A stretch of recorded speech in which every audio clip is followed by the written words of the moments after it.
Boone County, Kentucky. Late September, 1963. The porch faced west, and every evening it caught the last bleeding rays of sunlight. It was an old porch, wide-planked and gray with age, sagging just a bit in the middle like the tired back of an honest man after a day's work. There, atop a worn patch near the steps, sat Duke. He was a Labrador, yellow once, now dulled by the long road of years and weather. His snout had gone white around the edges, one eye clouded from a scrap with a barbed wire fence long ago. And yet every evening, when the sun began to slide behind the sycamores, Duke limped to that same spot and sat still, unwavering, waiting. Walter H. McKinley first saw him there one late September evening when the air held that golden hush that only comes after harvest. Walter had just moved into the red brick farmhouse, left to him by a cousin who died without much fuss or family. The house stood in quiet defiance of time, lonely as the man who now claimed it. Walter was 72, a widower of 6 years, a man who spoke little, and when he did, it was mostly to himself. He wore suspenders even when no one was around and still used a straight razor he'd honed for 40 years. His hands were big, scarred things, proof of decades spent mending fences and digging truth out of hard Kentucky soil. That evening, carrying a chipped enamel mug of black coffee, he spotted the dog. First, he thought Duke was just passing through, one of the many strays that roamed the back roads of Boone. But Duke wasn't wandering. He sat with purpose, facing west. Watching, Walter stood in the shadow of the doorway and studied him. "You lost boy," he muttered. Duke didn't turn. His ears twitched at the sound, but his gaze remained fixed. The sun dipped lower. A breeze kicked up and rustled the dry cornstalks in the field beyond. Walter didn't approach. Something in the dog's stillness told him this was not a moment for interruption. So he sat in the rocker that had belonged to his wife, Eileen, and watched the evening pass beside a dog who seemed to belong more to memory than to the present. The next morning Duke was gone. But when the sun began its descent again the next day, he returned, same spot, same position, same unwavering stare. For a week Walter watched the ritual. At first from the door, then from the porch steps. By the fourth evening, he brought out a second mug of coffee and set it down beside the dog, though Duke never drank it. On the fifth he brought a bowl of leftover stew. The dog didn't touch the stew until Walter went inside. Then the bowl was licked clean. On the seventh day, Walter finally sat beside him. "You're waiting for someone, aren't you?" he said softly. "Someone who ain't coming back." Duke didn't flinch. His eyes remained locked on the horizon as though a figure might emerge any moment through the fog of twilight. Walter leaned back on his elbows and followed Duke's line of sight. All he saw was field, road and sky, but he remembered what it was like to wait. The house, as Walter learned from an old man in town, had once belonged to a fellow named Henry Thompson. Fought in Korea, good with his hands, raised horses, fixed tractors, played the harmonica on Sundays. Died of a heart attack in the barn 5 years ago, they said. Dropped in the middle of fixing a broken wagon wheel. Had a dog, the old man said. Loyal old beast, yellow lab. Used to follow Henry everywhere. Name Walter asked. Duke. Walter went quiet after that. Bought a bag of kibble and a box of liver treats on his way home. That night, he stood at the kitchen sink, staring out through the window as Duke took his position. Something tightened in Walter's chest. That familiar ache he'd grown used to. The one that came when he saw a woman walking in the store with the same curl to her hair as Eileen, or smelled the scent of fresh biscuits on a cold morning. He turned from the window and opened a drawer. At the back, under a stack of yellowing recipes, lay an old harmonica, dulled from years in silence since Eileen died. He turned it in his hands, thumbed the engraved initials. She'd given it to him the summer of '57. That summer had smelled of honeysuckle and tobacco fields. He could still see her laughing by the river. Her sun hat askew, teasing him about the way he played that damned harmonica like he was wooing the wind. Walter stepped onto the porch and sat down beside Duke. The dog flicked his tail once. That was enough. He raised the harmonica to his lips and played, soft and broken at first, then fuller, steadier. The sound curled into the dusk like a voice from long ago, and Duke let out a low, contented sigh. They sat that way until the stars came out, two old souls keeping vigil. The next morning brought fog, the kind that hangs low like breath on a cold pane, muffling sound and thought alike.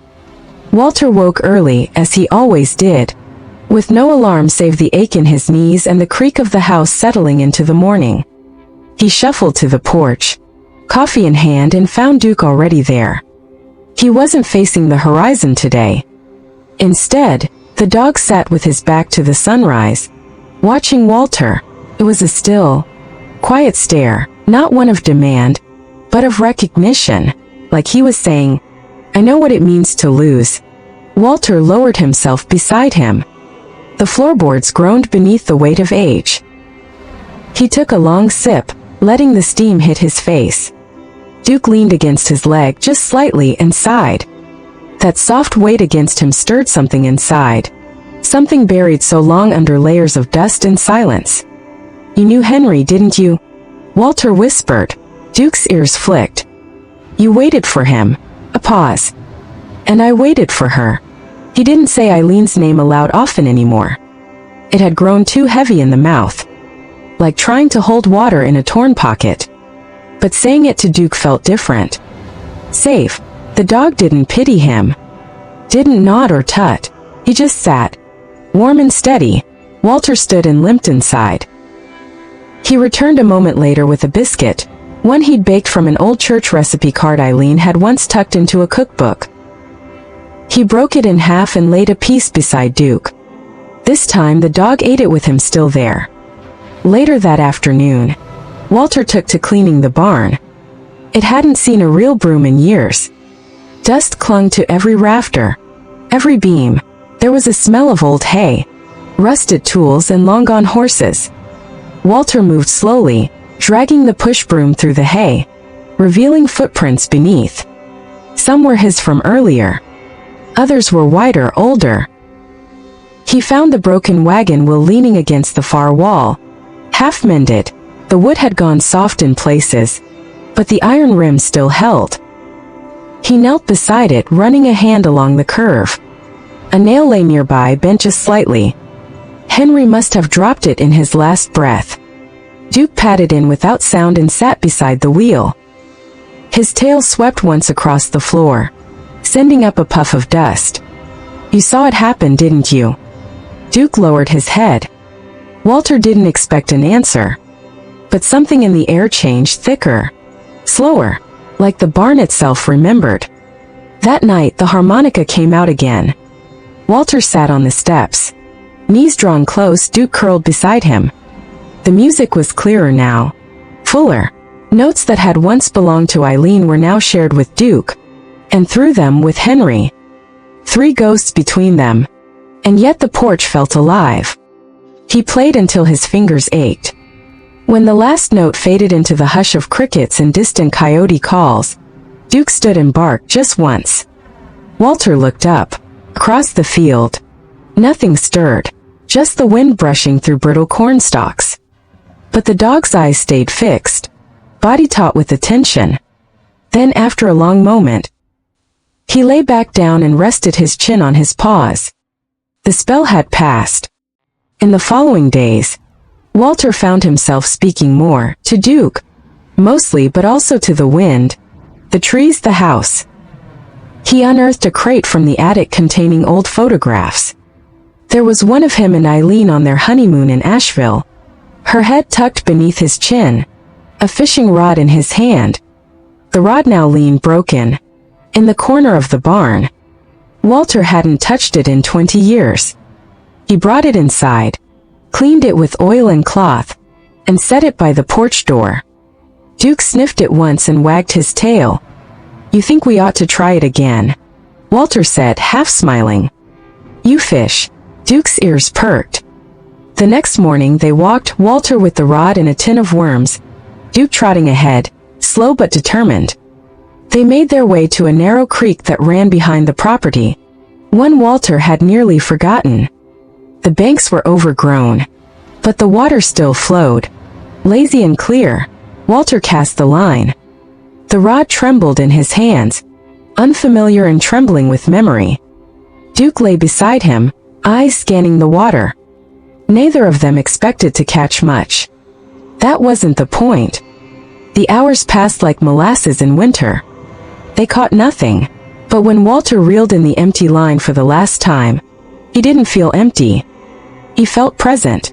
That evening, he cooked a simple dinner: beans, skillet cornbread, a few slices of ham, and laid out a second plate for Duke. After they ate, the dog took his usual place. This time Walter joined him early, harmonica in hand, as he played. He thought about all the things that still lingered in the corners of this old farmhouse, stories half finished, wounds half healed, love half forgotten. And Duke, old limping, loyal Duke, had opened a door to all of it. "You're not just waiting, are you?" Walter said softly, as the stars began to prick the sky. "You're keeping watch." Duke didn't move, but his tail thumped once, slow and deliberate, the autumn air sharpened by the day, brushing the fields with a chill that smelled of hickory and soil. The trees began their slow shedding, gold, rust and ember leaves fluttering down like burnt prayers. Walter H. McKinley stood at the porch rail, watching Duke as the old dog sniffed the breeze, stiff legs pushing through the dry grass. Duke had grown more comfortable now. He wandered the property during the day, but never far, and always without fail, he returned to his post by sunset. Walter took a sip of hot cider and scratched his stubbled jaw. "You ever get tired of waiting, boy?" Duke looked up briefly, then resumed sniffing the corner where the porch met the steps. His movements had purpose, like he was tracing steps only he could see, phantoms left behind by a man long gone. That afternoon, a truck pulled into the drive. It was a Ford mid-50s model, green with mud-caked tires and a cracked windshield. Walter stepped off the porch and narrowed his eyes as a tall woman in her late 60s stepped out. She wore denim overalls, leather gloves tucked into her back pocket, and a faded red bandana holding back her gray-streaked hair. "Afternoon," she said, voice clear, strong. "Name's Ruth Bennett. I heard someone new moved into the Thompson place." Walter nodded slowly. "Walter McKinley," she extended a hand. Her grip was firm, honest. Duke trotted over, tail wagging once, ears lifted. "Well, I'll be." Ruth crouched and ran a hand down his back. "Still waiting, aren't you?" "Sugar." Walter tilted his head. "You know him." "Everyone around here knows Duke. He was Henry's right hand. Went with him everywhere, fishing, welding, church, even sat through a thunderstorm in the truck bed, once just so Henry wouldn't go alone." She scratched Duke behind the ears, and he leaned into it with a groan of delight. "They said the dog stayed by the barn after Henry passed." Walter said, "Did more than that." Ruth stood, brushing off her knees. "He waited out front every evening. Same time. We all figured he'd give it up eventually. But he didn't, and when the house was empty, well, he kept coming back anyway. Like maybe Henry just ran to town and would be home soon." Walter looked at Duke again, as if seeing him anew. "I brought something," Ruth added, walking to the truck bed. She pulled out a wooden box and set it on the porch. Inside were photos, a rusted pocket knife, and an old dog collar with a brass tag. "Duke, if found, returned to H. Thompson, Boone County. He left these with me a while back. Figured you ought to have him now." Walter picked up a photograph, Henry Thompson, tall and broad-shouldered, grinning beside a young Duke. Behind them stood the same red brick farmhouse, though the shutters were brighter, the porch rail still straight. "He ever talk about Korea?" Walter asked. "Not much. Just that it changed the way he saw everything." Ruth's voice softened. "He lost his brother out there. Came home quiet. But Duke," Duke brought light back to him. Walter held the photo for a long while. He played harmonica, didn't he? Every Sunday right after breakfast. Sat right on that porch. Duke would howl along, like it was their hymn. Walter smiled faintly. Still does in his own way. Ruth stayed for coffee. They sat on the porch, Walter, Ruth, and Duke between them like a sentinel at peace. As dusk fell, Duke stood, walked to his usual spot, and sat. You ever think dogs feel grief? Walter asked. Ruth didn't answer right away. Then I think they carry it. Just like we do. Only difference is, they carry it without anger or blame. They just wait. They hope. Walter watched Duke's silhouette outlined by the sinking sun. Hope, he repeated. That night, after Ruth had gone, Walter opened the wooden box again. Beneath the collar lay a folded sheet of paper, creased and yellowed, written in neat block letters. It was a letter from Henry to no one in particular. If anything happens to me, let Duke stay. He'll wait. He's got a good heart. Maybe someone will sit with him one day, the way he sat with me. Maybe we'll all be waiting for someone. In the end, Walter folded the note and slid it into his shirt pocket. He took his harmonica and sat beside Duke. The music came slowly at first, then steadier. Not perfect, but it carried memory. When the last note fell away, Duke leaned into Walter's side and rested there.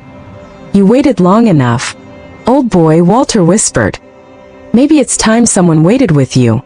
October rolled in with its iron skies and restless winds, tugging leaves from their branches and scattering them across the fields like forgotten letters.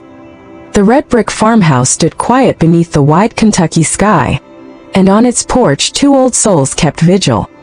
Duke had grown slower. His limp was more pronounced now, and the cold made him stiffen before noon. But each day he still took his place at sunset, watching the horizon as if waiting for a figure he alone could recognize. Walter H. McKinley, too, had changed.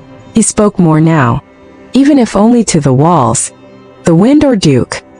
He moved through the house with something close to purpose, repairing cabinet hinges, patching the roof with borrowed shingles, and oiling creaking floorboards that hadn't known the touch of care in years. He even cleared out the barn. It was there, amid the smell of leather and hay, that Walter found a small wooden chest tucked beneath a bench. Inside lay Henry's harmonica case, a few fishing lures dulled with rust, and a small Bible with pages marked by yellowing slips of paper. Walter turned each page slowly, pausing at a verse underlined in faint pencil. The righteous care for the needs of their animals, but the kindest acts of the wicked are cruel. Proverbs 12:10. He read the words aloud, then looked at Duke lying just beyond the doorway, tail sweeping the dirt lazily. You were someone's redemption, weren't you? Walter murmured. Maybe you still are. By the second week of October, the rhythm of their days had grown familiar. Mornings began with eggs and toast, half of which went to Duke. Then Walter would work a bit in the yard or barn, humming old hymns beneath his breath. They'd share lunch under the elm, Duke watching for squirrels with tired but alert eyes. But as the days grew colder, Duke's energy waned. One morning, Walter found him curled on the porch, still breathing but slow. Slower than usual. His ribs rose and fell like wind through a paper curtain. Come on, old boy, Walter said softly, crouching down. Let's stretch those legs. Duke didn't rise. He opened his eyes, mellow, understanding, and let out a breath that seemed to carry the weight of seasons. Walter fetched a blanket, wrapped it around Duke, and sat beside him for hours. He didn't say much. There was nothing to say that Duke didn't already understand. That evening, Duke didn't walk to the edge of the porch. He stayed curled near the steps, and Walter, for the first time, played the harmonica facing him rather than the horizon. The notes were low and thick, like dusk made audible. The next morning, Duke didn't move at all. Walter found him there just before sunrise, his head resting on his front paws, eyes closed. There was no sign of struggle, no whimper, Just stillness. Walter dropped to his knees. His hand trembled as he reached out and laid it on Duke's head. The fur was cold now. Soft but gone of life. God, he whispered, voice cracking like old wood. I wasn't ready. The porch was silent, the world holding its breath. Walter sat there beside Duke until the sun rose fully, its pale light casting long shadows across the empty chair, the empty porch, the empty heart. Later that day, Walter dug a hole beneath the sycamore tree that stood in the west yard, a tree Duke often lay under in warmer months. The ground was hard, but Walter didn't stop, not even when his hands bled. He laid Duke there with care, wrapped in the old plaid blanket. Henry's brass tag hung from the collar. Walter tucked the harmonica case beside him. You waited so long, he said softly, kneeling at the edge. Now rest. He covered the grave with earth, pressing each shovelful down like a blessing. When it was done, he placed a wooden cross at the head, nothing fancy, just 2 weathered slats tied with twine. And then, without a word, he sat on the porch and cried. That night the house felt too quiet. Walter walked the halls like a ghost, unsure where to place his hands. He paused before the empty dog bowl, then moved it to a shelf. The porch looked too wide now, the air too still. He took the harmonica from his pocket and played, not for Duke, not even for Henry, but for himself. A lament, a memory, a song stitched with sorrow. Outside, wind swept through the fields, rattling cornstalks and leaves, but on the porch only music moved. The days after Duke's passing came like cold rain, quiet, uninvited and constant. Walter H. McKinley moved through the house like a man half lost. He brewed coffee each morning out of habit, still poured a little into the second mug, and set it on the porch step. The bowl stayed on the shelf, untouched, but the porch was the hardest. The space beside the steps where Duke had lain for 5 long years was just wood now. Empty, raw. Walter sat there anyway. He stared at the horizon as Duke had once done, watched the sun fall over the sycamore and stain the sky orange and gold, and he tried to make sense of why the silence hurt worse now than it had after Eileen died. On the 3rd morning after Duke's passing, Walter opened the desk drawer in the study and found an old pack of note cards, yellowed at the edges. Eileen had used them to jot down recipes and to-do lists. He took one out along with a pen, and stared at the blank page. Then he began to write. Dear Duke, mornings are quieter without your paws on the porch. You used to thump your tail when I came out. Remember that? I do. The squirrels have taken back the yard. One was bold enough to sit on your grave today. I scared him off. Don't worry. I miss you, old boy. He read the letter aloud, voice low, then folded it neatly and placed it under the second mug on the porch step. The next day brought a memory. Walter sat beneath the sycamore where Duke now rested, eyes fixed on the golden canopy above, when a thought crept into his mind uninvited. Rusty. Rusty was the dog of his boyhood, a wiry mutt with crooked ears and a bark that rattled windows. He hadn't thought of Rusty in decades, but now the memory bloomed full. He was 9 years old, sitting on the back stoop of his parents' farmhouse in Carter County. His mother had just told him that Rusty wouldn't be coming back. Hit by a coal truck out on County Road 9. Walter had cried for hours, dug a hole with his bare hands in the rain. It was the first time he'd felt what it meant to lose something that loved you without condition. Now, as a man in his 70s, that feeling returned, not as sharp, but deeper, like a well that had never dried up, only covered with dust and years. He wrote again that night. Duke, I think I understand now why you waited for Henry. I think grief is just love's shadow. I thought I was too old to feel this deeply again. But here we are. I played the harmonica for you tonight. Hope you heard it. As the week passed, the letters became ritual. Every morning after coffee, Walter would write to Duke. Some were only a few lines.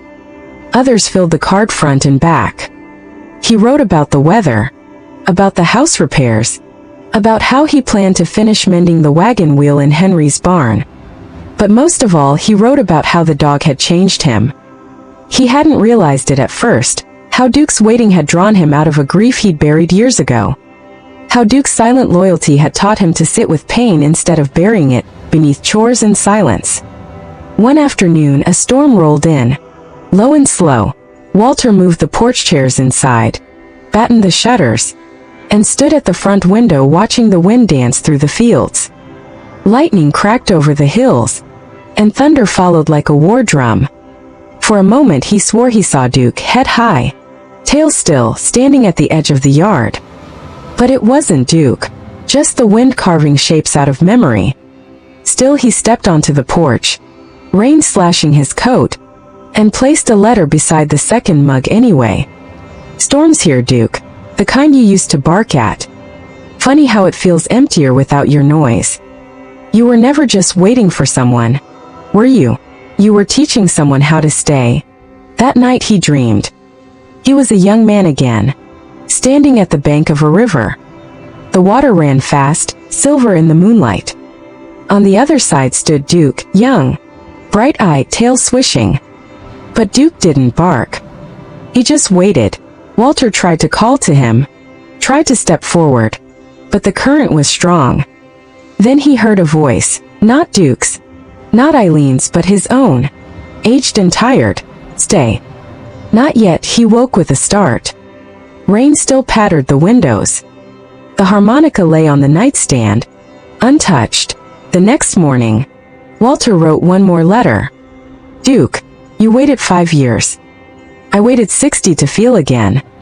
You've done your part. I'll keep watching the porch now. I'll keep the light on.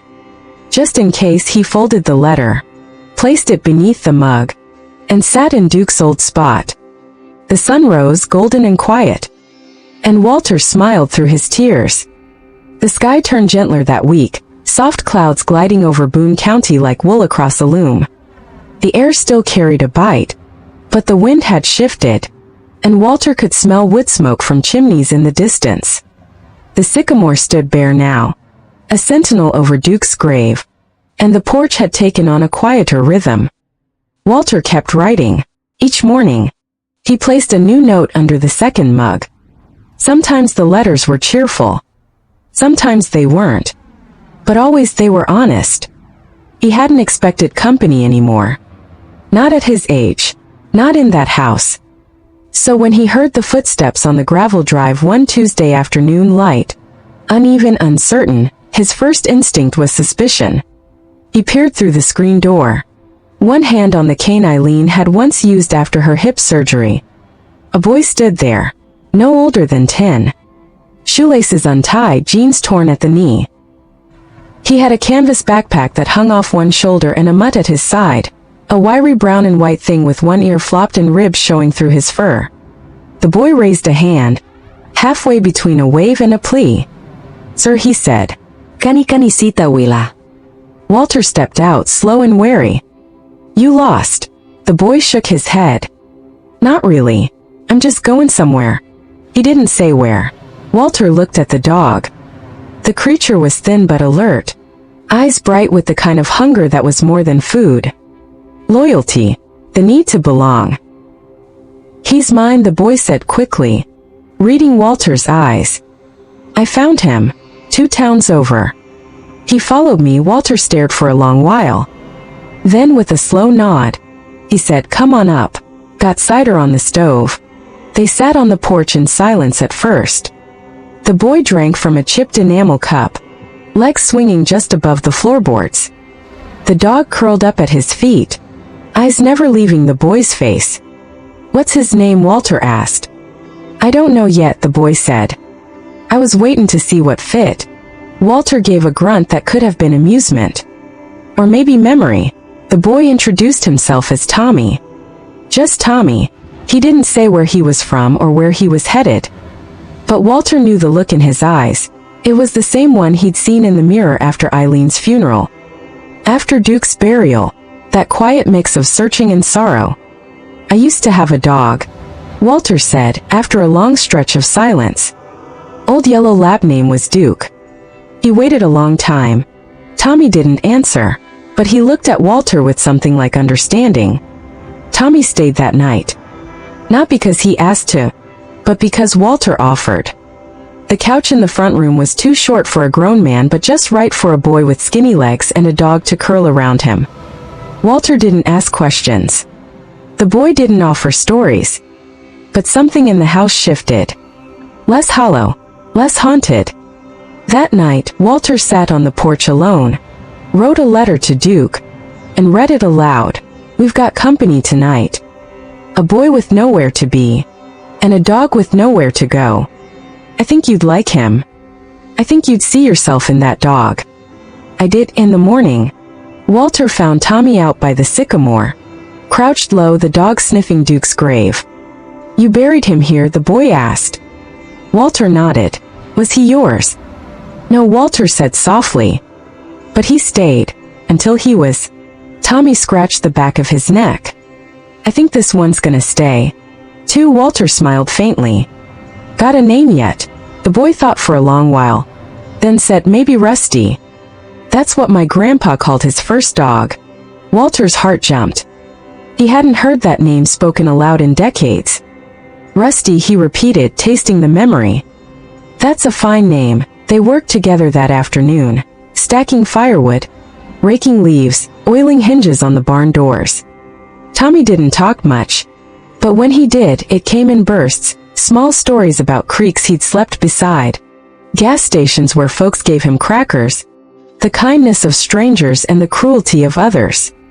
Walter didn't press. He knew better than most that some things take time to say, and others don't need to be said at all. That evening, Tommy and Rusty took Duke's old spot at the edge of the porch. Walter played the harmonica. Not a hymn this time. Just a slow, winding tune that curled into the dusk like smoke. And for the first time in weeks, when he placed the second mug beside the letter, someone picked it up and took a sip.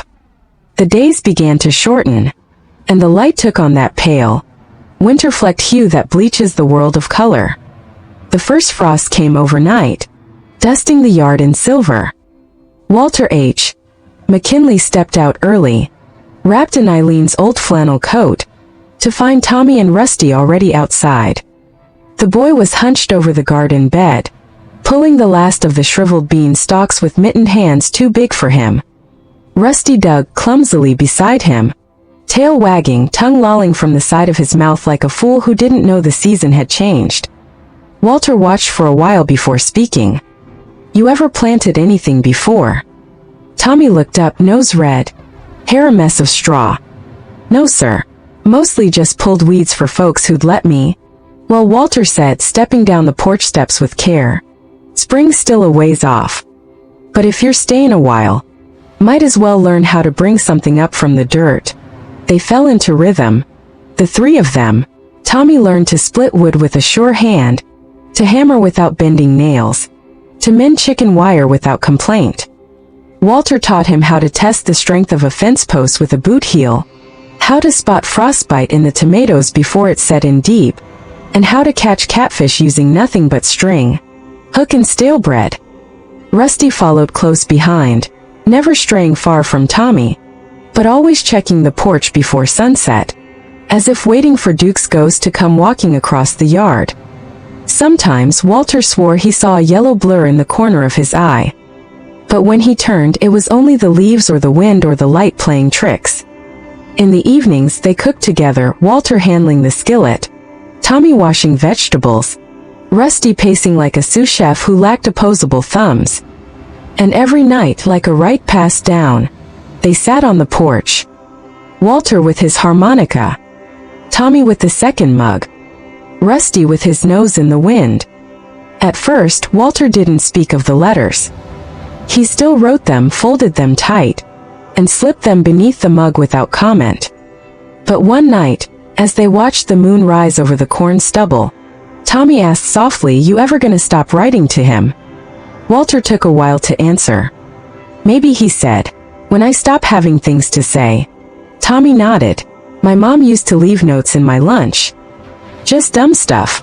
'You're my sunshine,' or 'Don't forget your jacket.' I never really read 'em back then." But I kept some. You don't see her anymore. No, sir. A long pause. Not since she left my stepdad. Said she'd send for me. Never did. Walter didn't press. He simply reached into his coat, took out that day's letter, and passed it to Tommy. The boy unfolded it slowly, reading by porch light. Duke, you'd like this boy. He's got your stubborn streak. Today he fixed the barn door I've been ignoring for years. I think he's settling in. I think I am too. Tommy handed it back. Quiet. You ever think Duke's still here? He asked. Walter smiled faintly. No, but I think the things he left behind are. The next morning, Tommy knocked on the bedroom door before breakfast. I want to build something, he said. Walter sat up, rubbing sleep from his eyes. What kind of something? A sign. For Duke's grave. They spent the day carving an old cedar plank from the barn. Tommy worked the chisel while Walter guided the letters. By evening the sign was done. They carried it together to the sycamore. Rusty padded behind them, solemn as a mourner. Tommy drove the stake into the earth and stepped back. Duke, the porch waiter. He waited, so we didn't have to. Walter's breath caught. The words were simple, but they held weight. You come up with that? He asked. Tommy shrugged. Felt true. Walter laid a hand on the boy's shoulder. It is. That night Walter didn't write a letter. Instead, he spoke aloud as they sat on the porch. Duke, he said, voice steady. We've got the porch covered now. You can rest easy. The wind rose through the bare limbs of the sycamore, and for a moment, Walter imagined he heard the soft pat of paws on wood. But when he looked, it was just Rusty, laying his head in Tommy's lap. The first snow came early that year. It dusted the fields like flour on a baker's hands, light at first, then steady, then thick enough to erase footprints by morning. The sycamore stood white-laced and solemn, and the old red brick farmhouse wore its frost like an old man's winter coat, patched in places, but still proud. Walter stood by the front window, steaming mug in hand, watching Tommy and Rusty tumble through the snow in the yard. The boys' laughter echoed like something borrowed from a younger world. Rusty barked with delight, chasing the snowflakes as if they were wild things to be caught. Walter allowed himself a smile. A deep, tired one, but behind it, a shadow stirred. By mid-December, the farmhouse groaned with cold. The pipes knocked like ghosts in the walls. Walter had set the kerosene heater in the living room and moved their beds closer to the hearth. Tommy took the couch again, though now it was lined with wool blankets and an old patchwork quilt Eileen had made during the war. One night, as the wind howled outside and snow battered the windows, Tommy stirred from his sleep with a cough that rattled from somewhere deep. Walter rose at once. The boy was burning with fever, skin flushed, breath shallow. Rusty whimpered at his side, pawing gently at his blanket. Walter fetched cold water, then aspirin, then sat at the boy's side through the night, listening to the rise and fall of each fragile breath. He wiped Tommy's forehead with a damp cloth, the same way he once had for Eileen during her final illness. I'm here, he whispered. I'm right here for 2 days. The fever raged. On the third, Walter hitched the mule cart and made for town through the snow. Took hours. He returned with antibiotics from the clinic, oranges, soup, and a prayer clenched between his teeth. By dusk, Tommy's fever broke.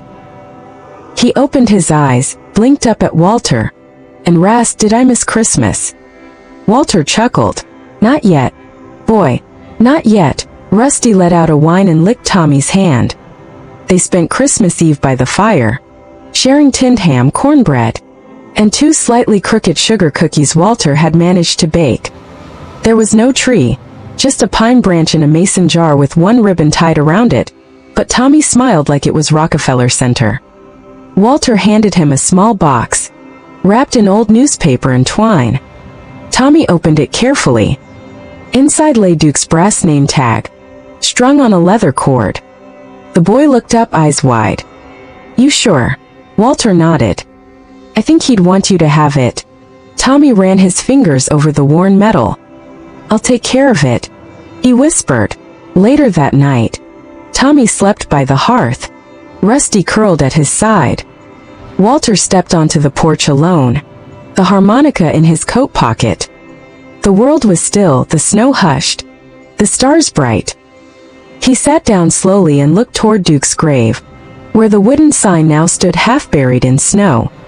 Then he reached into his pocket and pulled out a letter, one he had written but never placed. "Duke, you brought him to me, didn't you? You saw I wasn't done. You waited long enough for Henry. Now I understand you weren't just waiting. You were watching, guarding, guiding. Thank you." He folded the letter, kissed it once like Eileen used to do with birthday cards, and placed it beneath the snow at the base of the porch. The next day brought sunlight, crisp and golden. Tommy was up early, appetite returning with vengeance. Walter made grits and bacon, then taught the boy how to carve wood by the fire, simple things. A bird, a pine tree, a dog with stubby legs. "I want to carve, Duke," Tommy said suddenly, "so I don't forget what you told me." Walter looked at him, heartful. "Then we'll do it together," he said. And they did. All afternoon, the scent of cedar shavings and hearth smoke filled the house. Outside, Rusty sat on the porch in the snow, tail thumping, watching the road. Waiting, but not for grief anymore. Now for life. The new year arrived on a quiet wind. There were no fireworks in Boone County, no shouts or horns, just the creak of winter trees and the slow drip of icicles melting in the pale January sun. Walter H.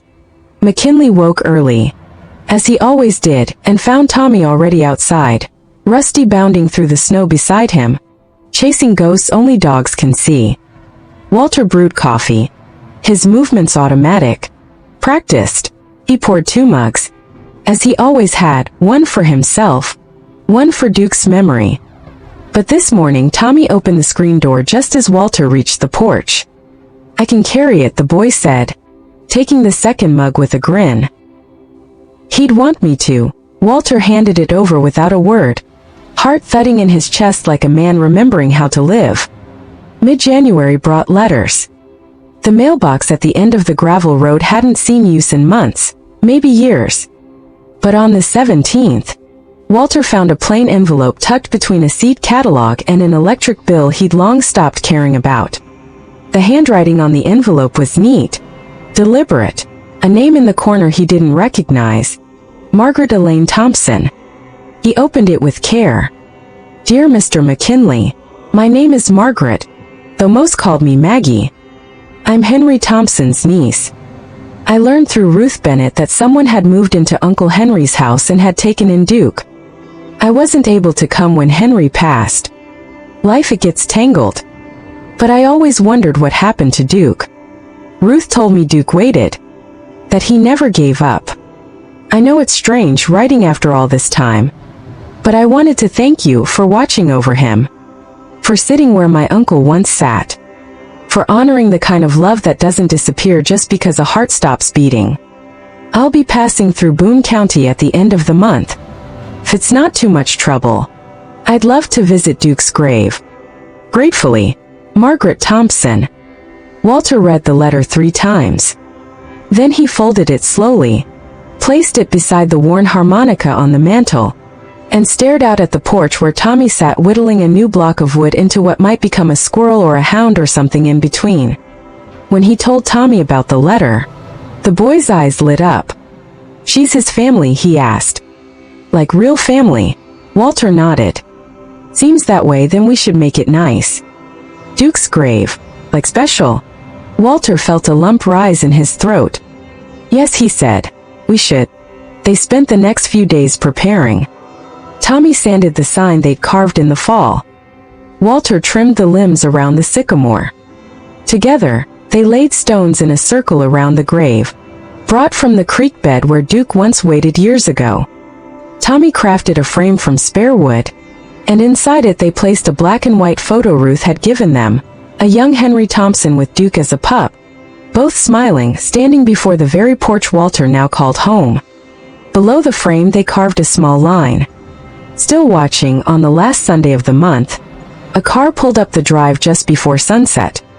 It was a faded blue Chevrolet. The woman who stepped out wore a long wool coat, her silver hair pinned in a bun. She walked with a grace that came not from youth, but from knowing the cost of time.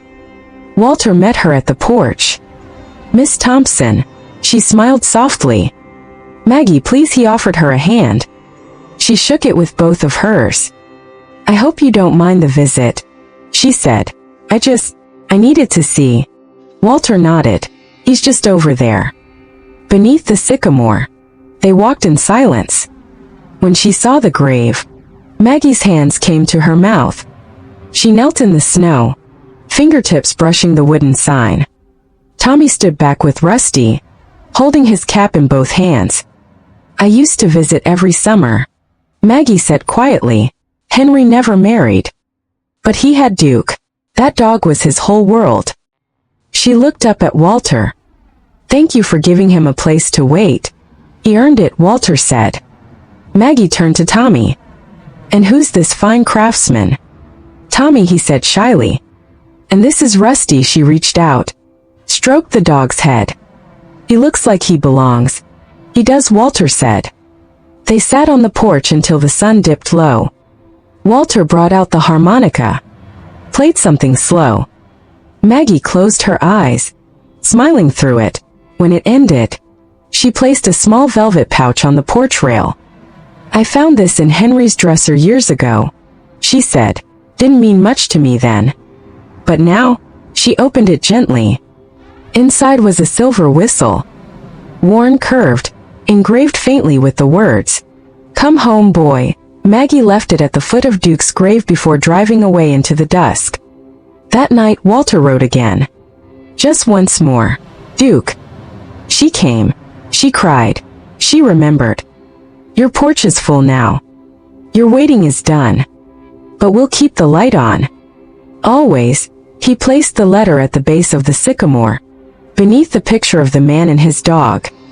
Then he sat beside Tommy, with Rusty asleep between them, and watched the stars appear one by one, like answers to questions they hadn't known to ask. February came with mud on its boots.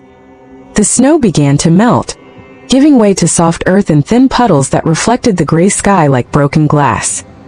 The wind still bit, but it was a gentler kind of cold, one that hinted, just barely, that spring was out there, stretching its limbs beneath the soil.